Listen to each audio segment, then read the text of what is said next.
ಎಲ್ರಿಗೂ ನಮಸ್ಕಾರ. SBK Kannada YouTube ಚಾನೆಲ್ಗೆ ನಿಮಗೆಲ್ಲ ಸ್ವಾಗತ. 7 ಜನವರಿ 2022ರ ಪ್ರಚಲಿತ ವಿದ್ಯಮಾನಗಳನ್ನು ಈ ವಿಡಿಯೋದಲ್ಲಿ ಡಿಸ್ಕಸ್ ಮಾಡೋಣ. ಹಿಂದಿನಂತೆ ನಿಮಗೆ ನಮ್ಮ ಅಫಿಷಿಯಲ್ ವೆಬ್ಸೈಟ್ ಆದ sbkkannada.com ಅಲ್ಲಿ ಇದರ PDF ನೋಟ್ ಸಿಗುತ್ತೆ. ಹೋಗಿ ಕರೆಂಟ್ ಅಫೇರ್ ಸೆಕ್ಷನ್ ಅಲ್ಲಿ ಡೌನ್ಲೋಡ್ ಮಾಡ್ಕೊಳ್ಳಿ.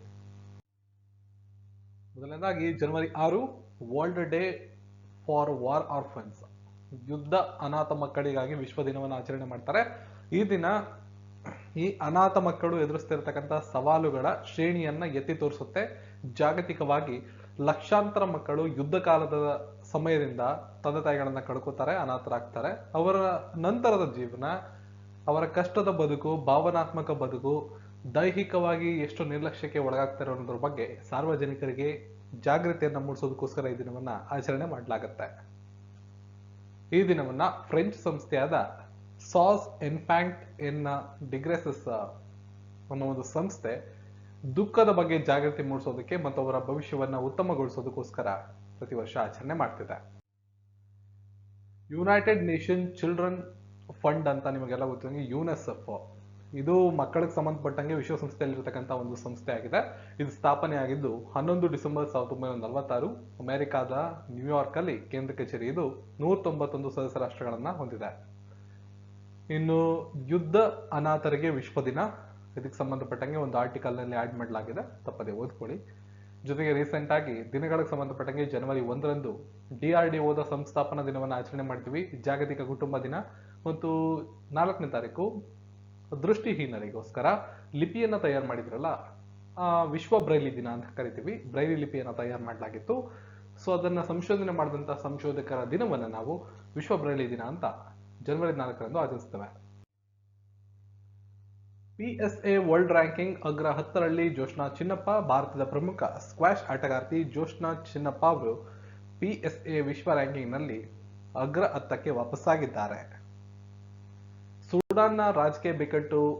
ಸುಡಾನ್ ದೇಶದಲ್ಲಿ ರಾಜಕೀಯ ಬಿಕ್ಕಟ್ಟು ಉಂಟಾಗಿದ್ದು ಅಲ್ಲಿಯ ಪ್ರಧಾನಮಂತ್ರಿಗಳಾದಂತಹ ಅಬ್ದುಲ್ಲಾ ರಾಜೀನಾಮೆಯನ್ನು ಕೊಟ್ಟಿರ್ತಾರೆ. ಪ್ರಶ್ನೋತ್ತರಗಳ ಸಮಯ. ರಾಷ್ಟ್ರೀಯ ಪಕ್ಷಿ ದಿನವನ್ನ ಯಾವಾಗ ಆಚರಿಸಲಾಗುತ್ತದೆ? When is national bird day celebrated? ಪ್ರಶ್ನೆಗೆ ಸರಿಯಾದ ಉತ್ತರ 5 ಜನವರಿ. ರಾಷ್ಟ್ರೀಯ ಪಕ್ಷಿ ದಿನವನ್ನ 2002ರಲ್ಲಿ ಮೊದಲನೇ ಆವೃತ್ತಿಯಾಗಿ ಜನವರಿ 5ನೇ ತಾರೀಕು ಆಚರಣೆ ಮಾಡಲಾಯಿತು. ಈ ದಿನವನ್ನ ಮೊದಲು ಯುನೈಟೆಡ್ ಸ್ಟೇಟ್ಸ್ ನಲ್ಲಿ ಪ್ರಾರಂಭ ಮಾಡಲಾಯಿತು. ನಂತರ ವಾರ್ಷಿಕ ನಾಗರಿಕ ಸಮೀಕ್ಷೆಯು ಒಂದು ಸಾಕಷ್ಟು ಒಂದು ಹೆಸರನ್ನ ಪಡೆದುಕೊಂಡ ನಂತರ ಎಲ್ಲ ಕಡೆ ಆಚರಣೆ ಮಾಡೋದಕ್ಕೆ ಶುರುವಾಯಿತು. ಸೊ ರಾಷ್ಟ್ರೀಯ ಪಕ್ಷಿ ದಿನ ಅಂತ ಕರಿತೀವಿ. ಇಲ್ಲಿ ಪಕ್ಷಿಗಳ ಬಗ್ಗೆ ಅಧ್ಯಯನ ಮಾಡುವುದಕ್ಕೆ ಪಕ್ಷಿ ವಿಜ್ಞಾನ ಅಂತ ಕರಿತೀವಿ. ರಾಷ್ಟ್ರೀಯ ಪಕ್ಷಿ ದಿನ ಅಂತ ನಾವು ಇಲ್ಲಿ ಹೇಳಿರೋದ್ರಿಂದ ಪಕ್ಷಿಗಳ ಬಗ್ಗೆ ಒಂದಿಷ್ಟು ಮಾಹಿತಿಯನ್ನ ತಿಳ್ಕೊಳ್ಳೋದಾದ್ರೆ, ಭಾರತದಲ್ಲಿ ಅತ್ಯಂತ ಹೆಸರು ಮಾಡಿದಂತ ಬರ್ಡ್ ಮ್ಯಾನ್ ಅಂತ ಕರೀತಕ್ಕಂಥ ಪಕ್ಷಿ ತಜ್ಞ ಅಂದ್ರೆ ಸಲೀಂ ಅಲಿ ಅವರು. ಓಕೆ, ಇನ್ನು ಹಮ್ಮಿಂಗ್ ಬರ್ಡ್ ಅಂತ ನಾವೇನ್ ಕರಿತೀವಿ, ಭೂಮಿಯ ಮೇಲಿನ ಅತ್ಯಂತ ಚಿಕ್ಕ ಹಕ್ಕಿಯಾಗಿದ್ದು ಹಿಂದಕ್ಕೆ ಮತ್ತು ತಲೆಕೆಳಗಾಗಿ ಹಾರಬಲ್ಲ ಏಕೈಕ ಪಕ್ಷಿಯಾಗಿದೆ. ಬಾರ್ನ್ ಫ್ರೀ ಅಮೆರಿಕಾ ರಾಷ್ಟ್ರೀಯ ಪಕ್ಷಿ ದಿನದ ಪ್ರಾಮುಖ್ಯತೆಯನ್ನು ಒತ್ತಿ ಹೇಳುತ್ತೆ ಮತ್ತು ಪಕ್ಷಿಗಳ ರಕ್ಷಣೆ ಮಾಡೋದು, ಅವುಗಳ ಉಳಿವಿಗಾಗಿ ನಿರ್ಣಾಯಕ ವಿಷಯಗಳ ಮೇಲೆ ಬೆಳಕನ್ನು ಚೆಲ್ಲುವ ಕೆಲಸವನ್ನ ಈ ದಿನ ಮಾಡಲಾಗುತ್ತೆ. ಬಾರ್ನ್ ಫ್ರೀ ಅಮೆರಿಕಾ ಪ್ರಕಾರ ಪ್ರಪಂಚದ ಸುಮಾರು 10,000 ಪಕ್ಷಿ ಪ್ರಭೇದಗಳಲ್ಲಿ ಸುಮಾರು 12% ಅಳಿವಿನ ಅಂಚಿನಲ್ಲಿ ಕಂಡುಬರ್ತವೆ ಅಂತ ಈ ಒಂದು ವರದಿ ಹೇಳುತ್ತೆ. ಇನ್ನು ವಿಶ್ವ ವಲಸೆ ಹಕ್ಕಿಗಳ ದಿನವನ್ನ ಮೇ ತಿಂಗಳ 2ನೇ ಶನಿವಾರದಂದು ಆಚರಣೆ ಮಾಡ್ತಾರೆ. ಸಾಂಪ್ರದಾಯಿಕವಾಗಿ ಹೊಸ ವರ್ಷದ ಲೋಸರ್ ಹಬ್ಬವನ್ನ ಎಲ್ಲಿ ಆಚರಿಸಲಾಗುತ್ತದೆ? Where has the traditional new year Losar festival been celebrated? ಪ್ರಶ್ನೆಗೆ ಸರಿಯಾದ ಉತ್ತರ ಲಡಾಖ್. ಟಿಬೆಟಿಯನ್ ಬೌದ್ಧ ಧರ್ಮದ ಸಾಂಪ್ರದಾಯಿಕ ವೇಳಾಪಟ್ಟಿಯಲ್ಲಿ ಹೊಸ ವರ್ಷದ ಪ್ರಾರಂಭವನ್ನ ಲೋಸರ್ ಹಬ್ಬ ಅಂತ ಆಚರಣೆ ಮಾಡಲಾಗುತ್ತೆ. ಇದನ್ನ ಕೇಂದ್ರಾಡಳಿತ ಪ್ರದೇಶವಾದ ಲಡಾಖ್ನಲ್ಲಿ ಬೌದ್ಧ ಸಮುದಾಯದವರು ಈ ಬಾರಿ ಆಚರಣೆ ಮಾಡಿದ್ದಾರೆ. ಲೋಸಾರ್ ಎಂದರೆ ಟಿಬೆಟಿಯನ್ ಪದದ ಅರ್ಥ ಹೊಸ ವರ್ಷ ಅಂತ. ಫೋಟೋ ಜರ್ನಲಿಸಂನಲ್ಲಿ ರಾಮನಾಥ್ ಗೋಯಂಕ ಪ್ರಶಸ್ತಿಯನ್ನ ಯಾರು ಗೆದ್ದಿದ್ದಾರೆ? Who has won Ramnath Goenka award in photo journalism? ಪ್ರಶ್ನೆಗೆ ಸರಿಯಾದ ಉತ್ತರ ಜಿಶಾನ್ ಎ ಲತೀಫ್. ಜಿಶಾನ್ ಎ ಲತೀಫ್ ಅವರು ಫೋಟೋ ಜರ್ನಲಿಸಂ ವಿಭಾಗದಲ್ಲಿ ರಾಮನಾಥ್ ಗೋಯಂಕ್ ಪ್ರಶಸ್ತಿಯನ್ನ ಪಡೆದಿದ್ದಾರೆ. 2019ರ ಅಕ್ಟೋಬರ್ನಲ್ಲಿ ದಿ ಕ್ಯಾರವ್ಯಾನ್ನಲ್ಲಿ ಪ್ರಕಟವಾದ NRCಯಲ್ಲಿ ಸೇರ್ಪಡೆಗಾಗಿ ಅವರ ಛಾಯಾಚಿತ್ರ ಪ್ರಬಂಧಕ್ಕಾಗಿ ಪ್ರಶಸ್ತಿಯನ್ನು ಅವರು ಗೆದ್ದಿರ್ತಾರೆ. ಪದ್ಮಶ್ರೀ ಪುರಸ್ಕೃತೆ ಸಿಂಧುತಾಯಿ ಸಪ್ಕಾಲ್ ನಿಧನರಾಗಿದ್ದಾರೆ. ಅವರು ಯಾವ ಕ್ಷೇತ್ರದಲ್ಲಿ ಹೆಸರುವಾಸಿಯಾಗಿದ್ದರು? ಸಮಾಜ ಸೇವಕರು.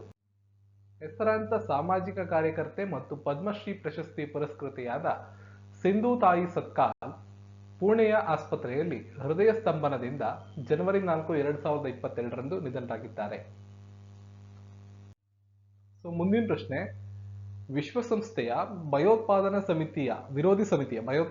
ವಿರೋಧಿ ಸಮಿತಿಯ ಅಧ್ಯಕ್ಷರು ಯಾರು? Who has become the chairman of UN anti terrorism committee? TS Tirumurti. ವಿಶ್ವಸಂಸ್ಥೆಯಲ್ಲಿ ಭಾರತದ ಕಾಯಂ ಪ್ರತಿನಿಧಿಯಾಗಿರುವ TS ತಿರುಮೂರ್ತಿ ಅವರನ್ನ ವಿಶ್ವಸಂಸ್ಥೆಯ ಭಯೋತ್ಪಾದನಾ ನಿಗ್ರಹ ಸಮಿತಿಯ ನೂತನ ಅಧ್ಯಕ್ಷರನ್ನಾಗಿ ನೇಮಕ ಮಾಡಲಾಗಿದೆ. ದಕ್ಷಿಣ ಧ್ರುವಕ್ಕೆ ಏಕಾಂಗಿಯಾಗಿ ಪ್ರಯಾಣಿಸಿದ ಭಾರತೀಯ ಮೂಲದ ಮೊದಲ ಮಹಿಳೆ ಯಾರು? ಪ್ರಶ್ನೆಗೆ ಸರಿಯಾದ ಉತ್ತರ ಹರ್ಮನ್ಪ್ರೀತ್ ಚಾಂಡಿ. ಪೋಲಾರ್ ಪ್ರಿತ್ ಎಂದು ಕರೆಯಲ್ಪಡುವ 32 ವರ್ಷದ ಭಾರತೀಯ ಮೂಲದ ಬ್ರಿಟಿಷ್ ಸಿಖ್ ಸೇನಾ ಅಧಿಕಾರಿ ಕ್ಯಾಪ್ಟನ್ ಹರ್ಮನ್ಪ್ರೀತ್ ಚಾಂಡಿ ದಕ್ಷಿಣ ಧ್ರುವವನ್ನು ತಲುಪಿದಂತಹ ಮೊಟ್ಟ ಮೊದಲ ಭಾರತೀಯ ಮೂಲದ ಮಹಿಳೆ ಎಂಬ ಇತಿಹಾಸವನ್ನು ಸೃಷ್ಟಿಸಿದ್ದಾರೆ.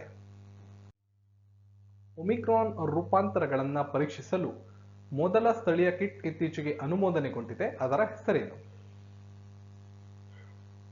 ಪ್ರಶ್ನೆಗೆ ಸರಿಯಾದ ಉತ್ತರ ಒಮಿಸೂರ್.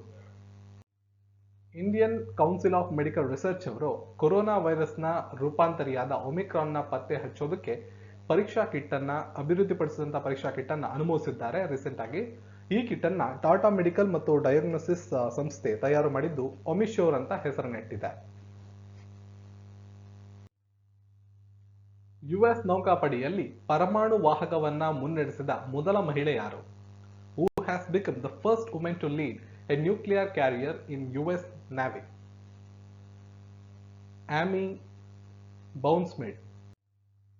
ಆಮಿ ಬೌನ್ಸ್ಮೇಡ್ ಅವರು ಯುನೈಟೆಡ್ ಸ್ಟೇಟ್ಸ್ನ ನೌಕಾಪಡೆಯ ಅಧಿಕಾರಿಯಾಗಿದ್ದು ಕಾರ್ಯನಿರ್ವಾಹಕ ಅಧಿಕಾರಿಯಾಗಿ ಸೇವೆ ಸಲ್ಲಿಸಿದಂತ ಮೊಟ್ಟ ಮೊದಲ ಮಹಿಳೆಯಾಗಿದ್ದಾರೆ.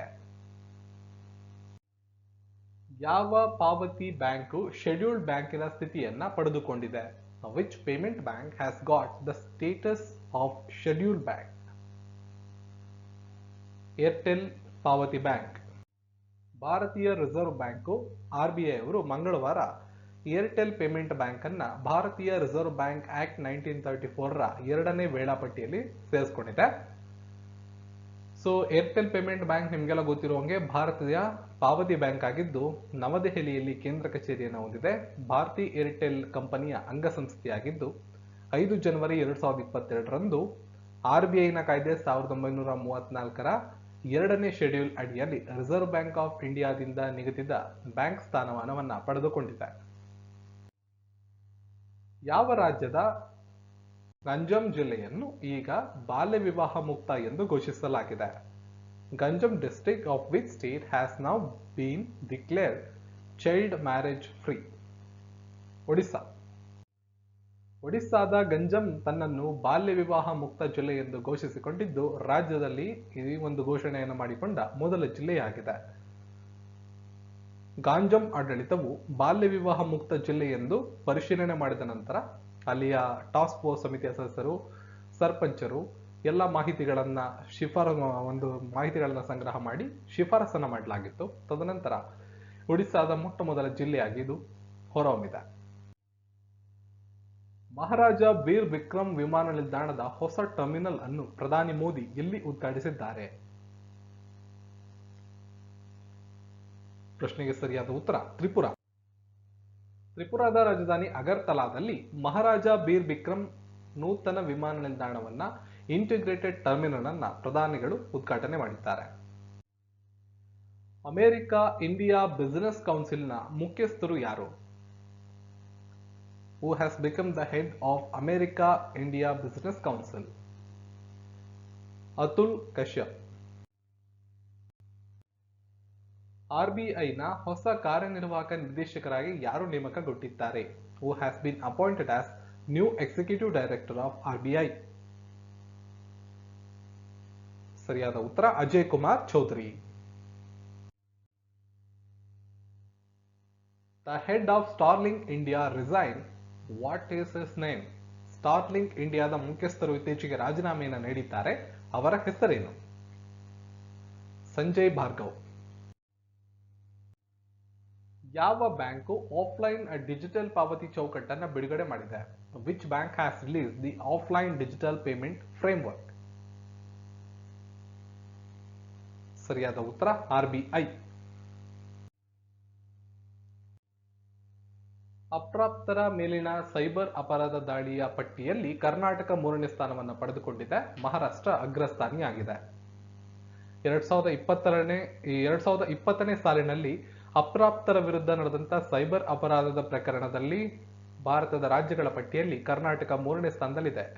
ಕರ್ನಾಟಕದಲ್ಲಿ 144 ಈ ರೀತಿಯಾದ ಪ್ರಕರಣಗಳು ದಾಖಲಾಗಿವೆ.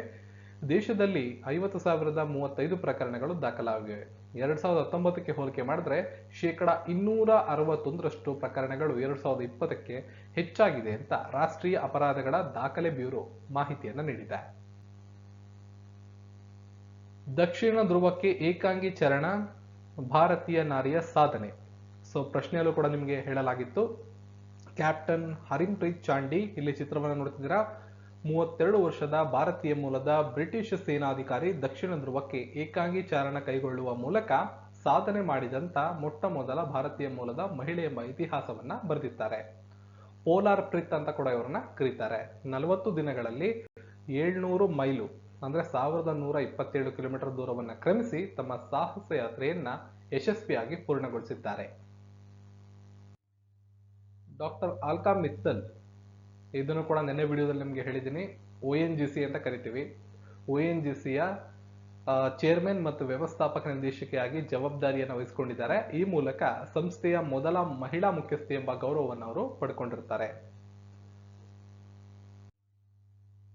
ಪಿಳುಕುಳದ ಪ್ರಮುಖ ಆಕರ್ಷಣೆ ಓಲಿವರ್ ಎನ್ನಿಲ್ಲ. ಪಿಳುಕುಳ ಜೈವಿಕ ಉದ್ಯಾನವನದ ಪ್ರಮುಖ ಆಕರ್ಷಣೆಯಾಗಿದ್ದಂತ ಓಲಿವರ್ ಈಗ ಇತ್ತೀಚೆಗೆ ನಿಧನವಾಗಿದೆ. ಪ್ರವಾಸಿಗರನ್ನು ತನ್ನ ಗಾಂಭೀರ್ಯ ನಡೆಯಿಂದಲೇ ಆಕರ್ಷಿಸುತ್ತಿದ್ದ 9 ವರ್ಷ ಪ್ರಾಯದ ಹುಲಿ ಓಲಿವರ್ ಮಂಗಳವಾರ ಮೃತಪಟ್ಟಿದೆ. ಇಲ್ಲಿ ಅದರ ಭಾವಚಿತ್ರವನ್ನ ನೋಡ್ತಿದ್ದೀರಾ. ರಾಜ್ಯದ ಮೊದಲ ಅಂತರ್ಜಿಲ್ಲೆ CNG ಬಸ್ ಸೇವೆ ನಾಯಕನಹಟ್ಟಿ, ಶಿವಮೊಗ್ಗ, ಬೆಂಗಳೂರು ನಡುವೆ ಸಂಚಾರ ಮಾಡ್ತಾ ಇದೆ. ರಾಜ್ಯದ ಮೊಟ್ಟ ಮೊದಲ ಜಿಲ್ಲಾ CNG ಕಂಪ್ರೆಸ್ಡ್ ನ್ಯಾಚುರಲ್ ಗ್ಯಾಸ್ ಅಂತ ಕರಿತೀವಿ. ಈ ಇಂಧನವನ್ನ ಬಳಸಿಕೊಂಡು ಚಾಲನೆ ಮಾಡ್ತಿರ್ತಕ್ಕಂಥ ಖಾಸಗಿ ಬಸ್ಸುಗಳ ಸೇವೆ ಚಿತ್ರದುರ್ಗದಲ್ಲಿ ಬುಧವಾರದಿಂದ ಆರಂಭವಾಗಿದೆ. ನಾಯಕನಹಟ್ಟಿಯ ಉದ್ಯಮಿಯಾದಂಥ JR ರವಿಕುಮಾರ್ ಅವರು 2 CNG ಬಸ್ ಮೂಲಕ ಈ ಸೇವೆಗಳನ್ನು ಪ್ರಾರಂಭ ಮಾಡಿದ್ದಾರೆ. ಸೊ ಇದರ ಮಾರ್ಗವನ್ನು ಇಲ್ಲಿ ನೀವು ಕಾಣಬಹುದು. ನಿನ್ನೆಯ ಪ್ರಶ್ನೆ, ಕೆಳಗಿನ ಯಾವ ರಾಜ್ಯದ ಮುಖ್ಯಮಂತ್ರಿಗಳು ಕೌಶಲ್ಯ ರೋಜ್ಗಾರ್ ನಿಗಮ್ ಪೋರ್ಟಲ್ ನ ಪ್ರಾರಂಭ ಮಾಡಿದ್ದಾರೆ? ಸರಿಯಾದ ಉತ್ತರ ಹರಿಯಾಣ ಆಗುತ್ತೆ. ಇವತ್ತಿನ ಪ್ರಶ್ನೆ, ಕರ್ನಾಟಕ ಸರ್ಕಾರ NPCI ಮತ್ತು ಯಾವ ಬ್ಯಾಂಕ್ನೊಂದಿಗೆ ಇ-ರೂಪಿಯನ್ನು ಸಕ್ರಿಯಗೊಳಿಸಲು ಮತ್ತು ಕಾರ್ಯಗತಗೊಳಿಸಲು ಪಾಲುದಾರಿಕೆಯನ್ನು ಮಾಡಿಕೊಂಡಿದೆ? Bank of Baroda, state bank of India, Indus end bank, Bandhan bank. ನಿಮ್ಮ ಉತ್ತರವನ್ನು ತಪ್ಪದೇ ವಿಡಿಯೋದ ಕಾಮೆಂಟ್ ಸೆಕ್ಷನ್ ಅಲ್ಲಿ ತಿಳಿಸಿ. ಈ ಮಾಹಿತಿ ನಿಮ್ಗೆ ಯೂಸ್ಫುಲ್ ಅನ್ಸಿದ್ರೆ ಈ ವಿಡಿಯೋನ ಲೈಕ್ ಮಾಡಿ, ಚಾನೆಲ್ ಸಬ್ಸ್ಕ್ರೈಬ್ ಮಾಡಿ, ಬೆಲ್ ಐಕಾನ್ ಕ್ಲಿಕ್ ಮಾಡಿ, ಆಲ್ ಅಂತ ಸೆಲೆಕ್ಟ್ ಮಾಡಿ. ವಿಡಿಯೋದ ಬಲಭಾಗದ ಐ ಬಟನ್ ಕ್ಲಿಕ್ ಮಾಡಿ PDF ನೋಟ್ಸ್ ಅನ್ನು ಡೌನ್ಲೋಡ್ ಮಾಡ್ಕೊಳ್ಳಿ. ಅಥವಾ ಅಫಿಷಿಯಲ್ ವೆಬ್ಸೈಟ್ ಆದಂಥ sbkkanada.com ಹೋಗಿ PDF ಅನ್ನು ಡೌನ್ಲೋಡ್ ಮಾಡ್ಕೊಳ್ಳಿ. ಸಿಗೋಣ ಮತ್ತೊಂದು ವಿಡಿಯೋದೊಂದಿಗೆ. ಎಲ್ರಿಗೂ ಧನ್ಯವಾದಗಳು.